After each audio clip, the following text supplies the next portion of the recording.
tributário para contadores. Meu nome é Luciana Ricó e eu estou aqui com meu colega de bancada, Pérez Andrade, um advogado tributarista. Bom dia, Luciana, tudo bem? Bom dia, boa tarde, enfim. O nosso assunto de hoje é desoneração tributária para médicos e todo o setor de saúde, em geral. Tudo bem, Luciana? Prazer estar aqui, falar desse assunto super importante. E um dos assuntos pacificados há mais tempo é um assunto pacificado no Superior Tribunal de Justiça, eu vou contextualizar, e dos mais desrespeitados até hoje, né, pela Receita Federal, que continua colocando empecilhos para que médicos e outros profissionais da área de saúde usufruam de reduções de base de cálculo de tributos federais, imposto de renda e contribuição social das pessoas jurídicas tributadas pelo lucro presumido, né? Prestadores de serviço em geral, na verdade, são tributados com uma base presumida de 32%, e serviços de saúde que eram designados como serviços hospitalares, e hoje a redação é bem mais extensa para especificar e detalhar mais os serviços de saúde abrangidos, eles pagam sobre uma base presumida, com base numa alíquota de 8% para o imposto de renda e 12% para a contribuição social. Então, 75%, a grosso modo, menos do que prestador de serviço em geral. Esse benefício de redução de base de cálculo ele foi instituído por uma lei em 95, onde a mens legis, quer dizer, o objetivo do legislador, o significado daquele benefício fiscal foi que o setor de saúde, né, os serviços que tipicamente são feitos em hospitais, mas podem ser realizados fora dele, eles têm que ter um menor custo, né, para justamente atender com mais intensidade, de forma mais eficaz, a população, que é a beneficiária final desses serviços, que são protegidos, né, pelo artigo 6º da Constituição, que elege o direito à saúde como um direito fundamental.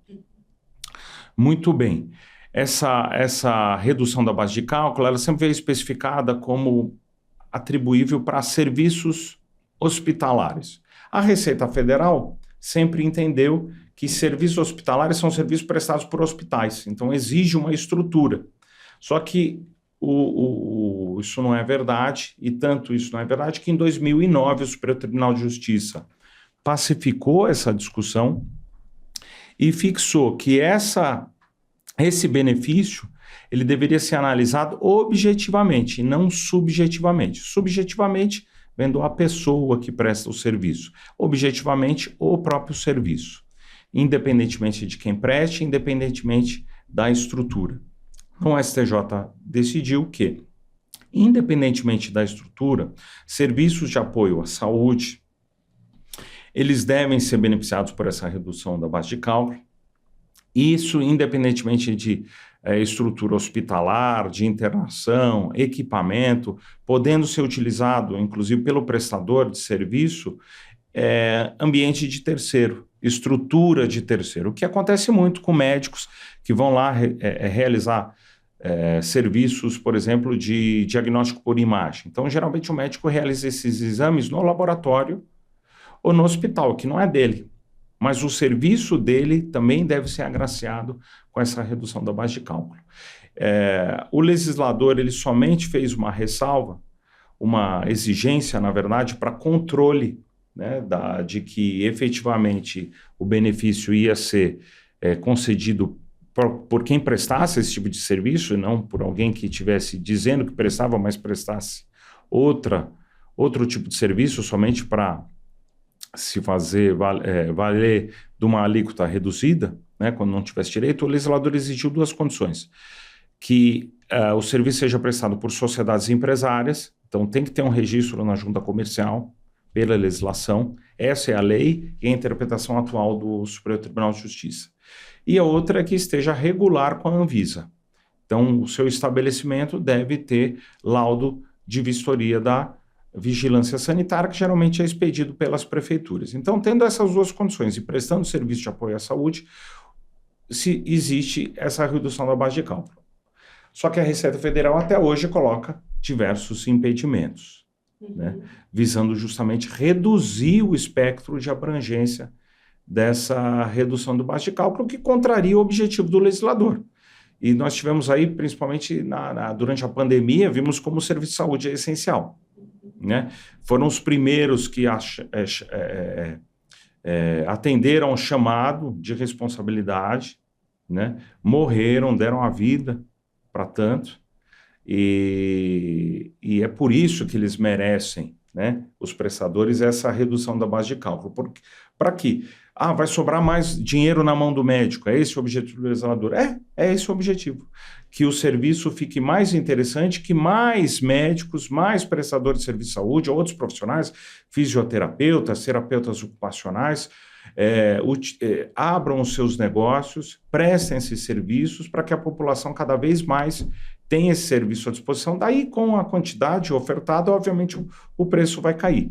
Mas, num primeiro momento, óbvio, os médicos vão ganhar mais dinheiro e devem ganhar para que isso se torne um mercado mais interessante para ser explorado por cada vez mais pessoas.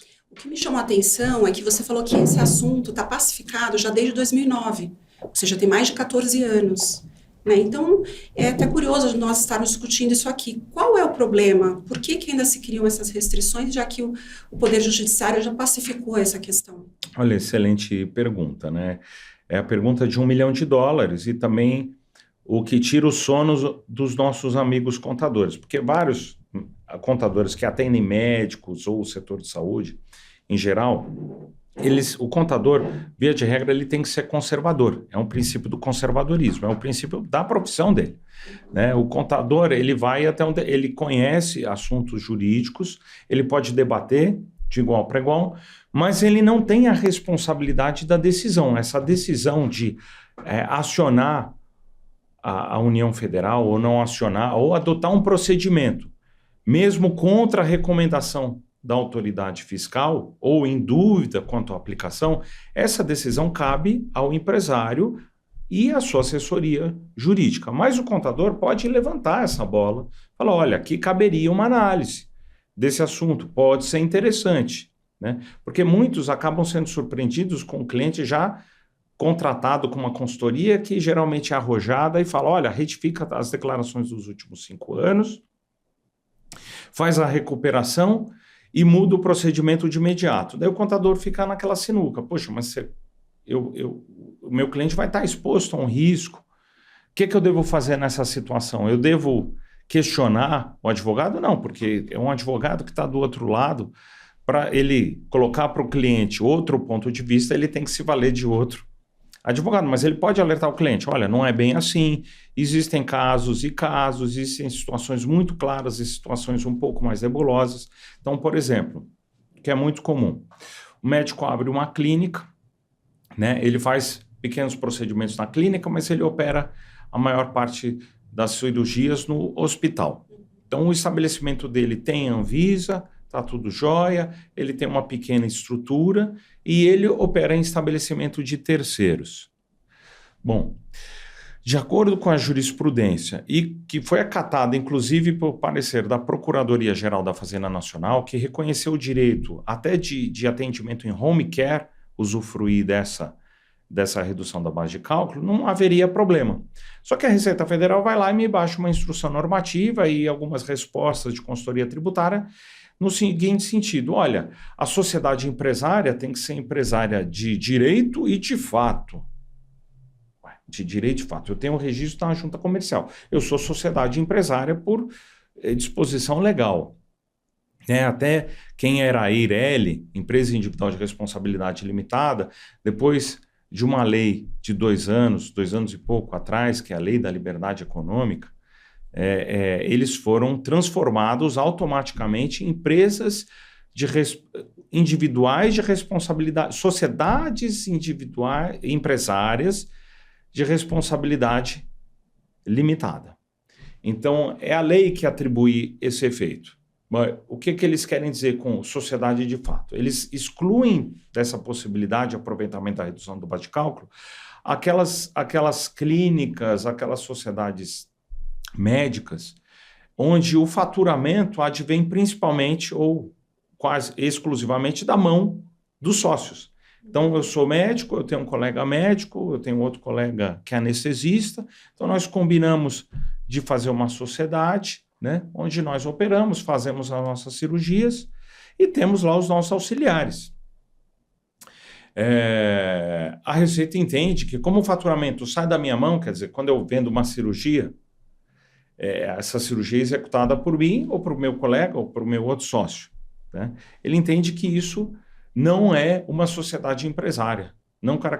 O que caracterizaria na cabeça da Receita Federal, coisa que não está escrita na lei, nem foi decidida pelo Superior Tribunal de Justiça, no leading case, que ele analisou essa matéria, é que tem que ser sociedade empresária. Ele não falou sociedade empresária que contrate empregados para executar o serviço, a não ser auxiliar, e não somente auxiliares. Não, a Receita que cria essa distinção.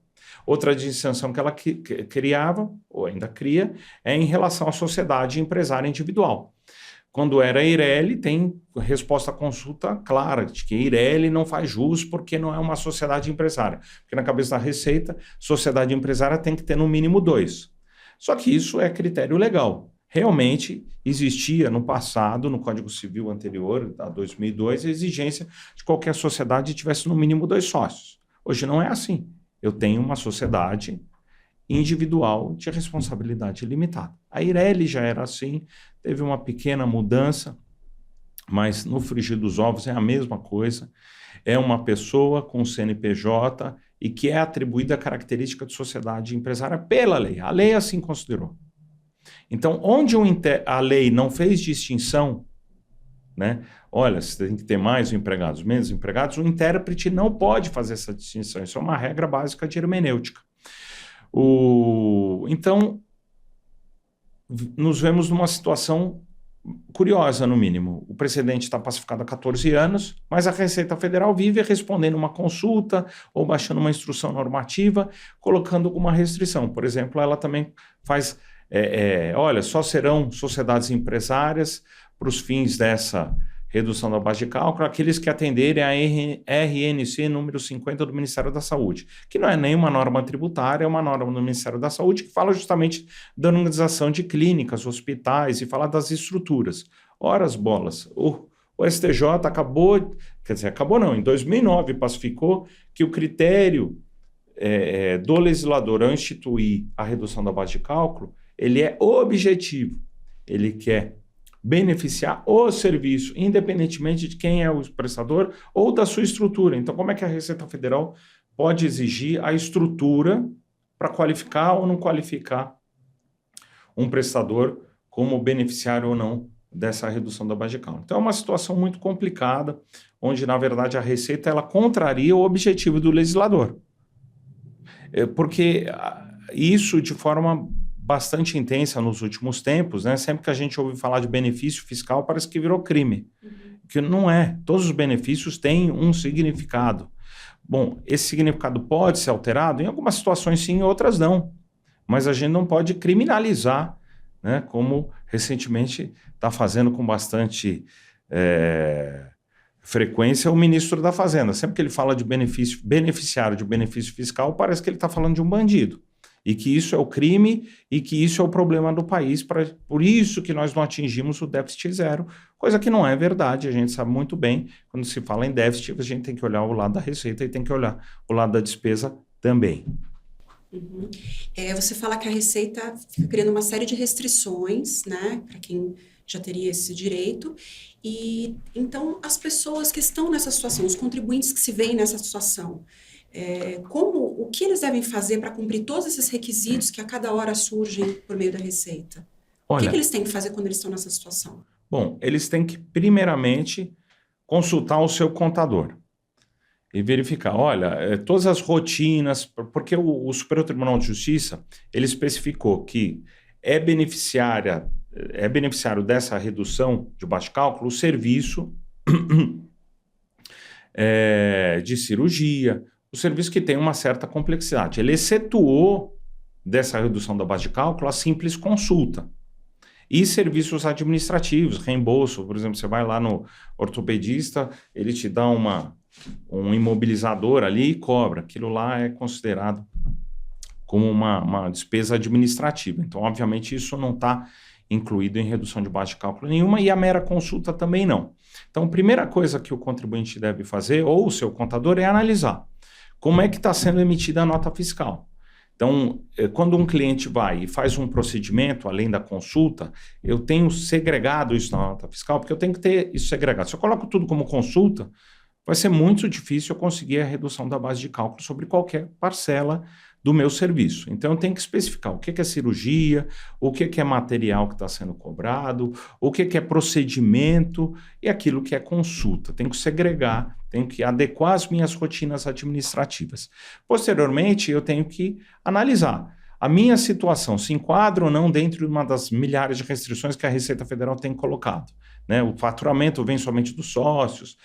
Essa é uma sociedade que vai ser considerada empresária de direito, mas não de fato. Então, tem que se analisar as consultas da Receita Federal e, para isso, você sempre conta com um advogado.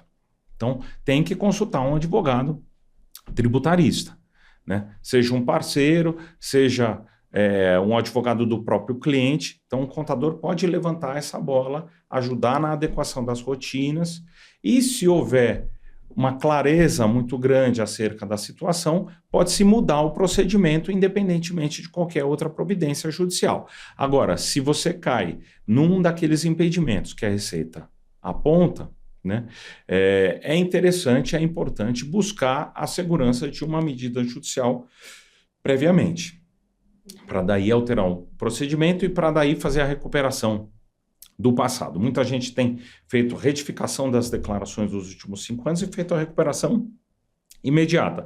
Para algumas situações isso vai ser possível, para outras não é recomendável, não é de bom alvitre, porque daqui, mesmo que a restituição seja deferida, o dinheiro caia na conta do cliente, o que é automático, se você faz as retificações, fica aquele crédito sobrando no sistema da Receita, a restituição é deferida quase que automaticamente. Mas esse procedimento ele pode ser revisto por um prazo de 5 anos. Então é melhor, em algumas situações, você falar para o seu cliente que ele vai esperar um pouco mais para recuperar aquele montante, mas ele vai ter uma surpresa boa no final, do que você já apresentar um resultado que depois não se confirma, em 5 anos ele tem uma contingência acrescida de multa de 75% e juros Selic, que não vai ser nada agradável, aí realmente você vai perder esse cliente. Então, primeira situação, primeira providência, analisar. Segunda, buscar informação junto a um advogado para analisar e decidir se a recuperação vai ser administrativa e se os novos procedimentos vão ser só uma mera adequação e a redução pode ser aplicada, ou se vai ser necessária uma ação judicial prévia.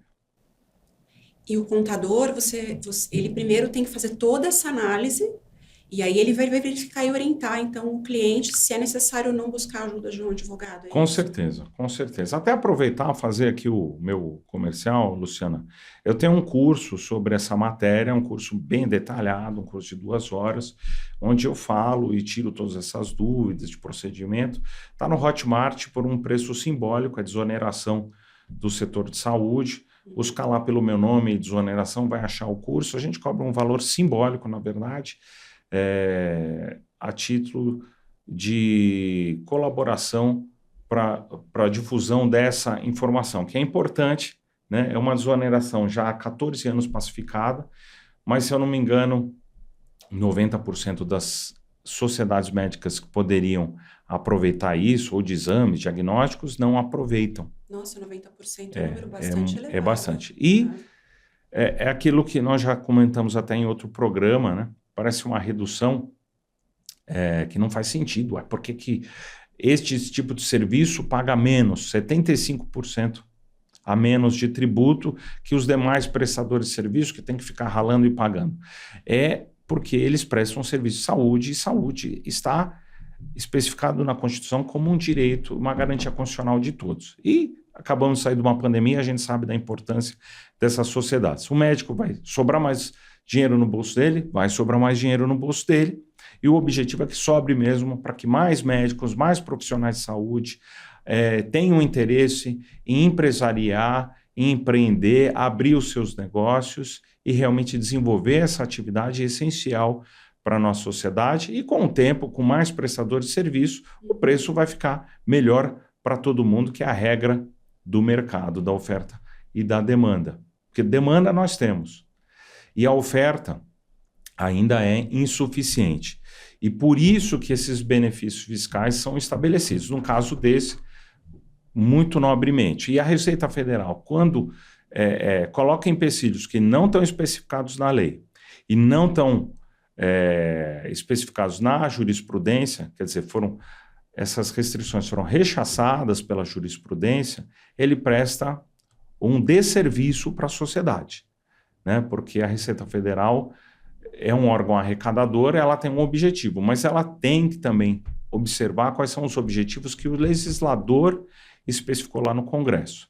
E isso é o que a gente chama de democracia. A democracia representativa foi lá estabelecer um benefício, ele pode ser cassado, não pode ser cassado, é conveniente, não é conveniente, essa discussão tem que acontecer lá no Congresso e não na marra por conta de algum achismo da Receita Federal ou da autoridade fiscal. Tem toda a razão, Pérez. Realmente esse assunto bem relevante e a gente tem que ficar de olho, né? Obrigada, Pérez, pela... De nada, um prazer. Esse foi o TribuContCast, tributário para contadores. Se você gostou do conteúdo, curta, ativa o sininho para receber as notificações. Semanalmente nós vamos estar aqui para trazer notícias, trazer informações tributárias de relevância e de interesse do contador. Até a próxima!